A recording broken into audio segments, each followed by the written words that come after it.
소비자 잉여와 생산자 잉여 순서의 편익에 대해서 한번 같이 볼게요. 수유곡선 1번 수유곡선 아래의 면적은 총편익이다. 수유곡선은 이제 마지널 베네핏을 의미하죠. 이 수유곡선은 마지널 베네핏을 의미하는데 이 QP 평면에서 수유곡선이 이제 마지널을 의미하다 보니 이 마지널 개념에 적분이라는 게 이제 토탈로 들어가는 관계를 갖습니다. 마지널을 적분을 하게 되면은 토탈 베네핏이 나오는데 우리가 사실은 뭐 적분 개념까지 공부를 하진 않죠. 이제 마지널 수유량이 Q0까지 이동해 오면서 이제 하나씩 편익이 쌓여 나갔을 것이고 이 부분들을 꾸준히 쌓아 나간 것이 바로 이제 쌓여 나간 총편익이 되는 것입니다. 따라서 수유곡선 밑에 있는 면적은 바로 총편익이 되는 것, 정확히 맞는 문장이 되는 것이고요. 공급곡선 아래의 면적은 총비용이다. 같은 평면에 그냥 표시를 할까요?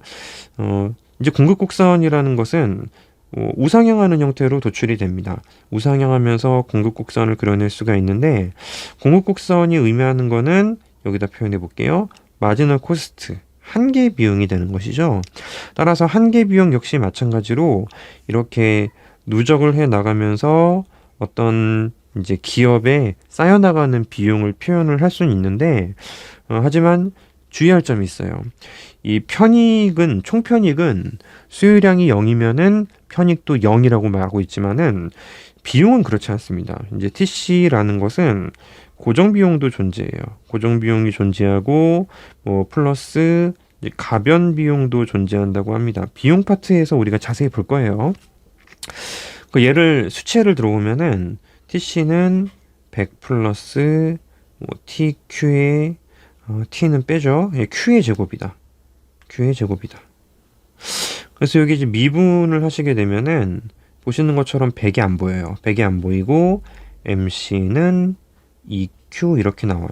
그래서 MC 곡선에서 측정이 가능한 것은 이거밖에 없습니다. 여기 Q 제곱 요거밖에 없어요. 100을 측정할 수 없기 때문에 총 공급 곡선 아래의 면적은 총 비용이 아니고 이렇게 표현해요. 가변 총 비용. 틀렸습니다. 3번 이유는 생산자 잉여와 고정 비용의 합이다라고 합니다. 생산자 잉여라는 개념 또 공부하셨죠? 생산자 잉여라는 개념은 이 경제에서 여기 좀 지우고 한번 여기다 바로 표현을 해볼게요. 이 생산자 잉여라는 것은 이 교점이 균형이라고 전제할 때 매출액이죠. P 곱하기 여기도 지우고요. Q0 P 곱하기 Q 이만큼 매출액이 발생했는데 이 밑에 있는 면적만큼을 이제 가변 비용으로 발생시키고 이 남아있는 부분은 우리가 이제 PS 생산자 잉여라고 부르고 있습니다.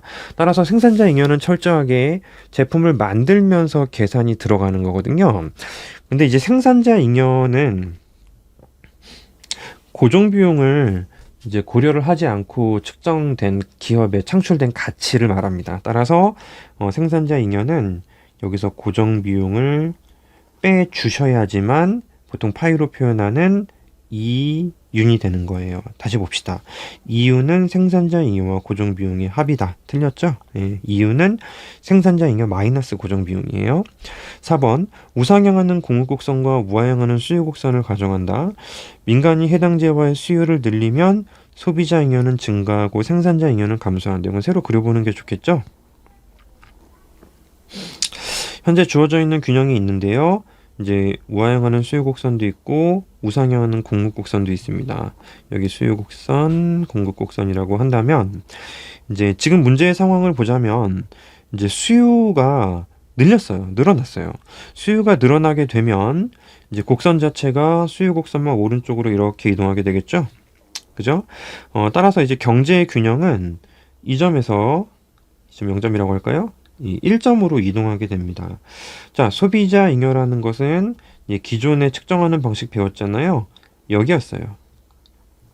근데 지금은 바뀌어버린 균형을 기준으로 이 위에요. 많아졌죠. 그죠? 소비자 잉여는 분명히 증가한다라고 볼 수가 있는 것이고, 자, 생산자 잉여의 크기는 원래 여기였어요.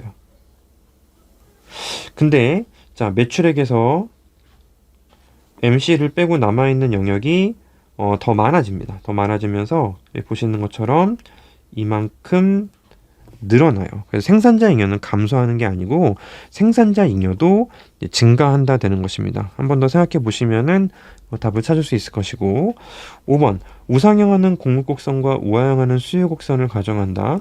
초과 수요, 초과 공급이 없는 균형점에서 사회후생은 극대화된다. 우리가 이제 자중 손실에 대해서 이제 이야기를 할 거예요. 여러 가지 케이스들을 보면서 계속 말씀을 드릴 것인데, 사회후생은 정부 주머니로 들어가거나 나오는 게 없으면은 이제 사회후생은 소비자 잉여와 생산자 잉여의 합이라고 이야기를 합니다. 위에 있는 그래프를 좀 빌려올까요? 보시는 것처럼 요거잖아요, 요거. 소비자 잉여와 생산자 잉여의 합이 극대화될 수 있는 거는 요 그래프의 교점에서 형성될 때 가능하잖아요.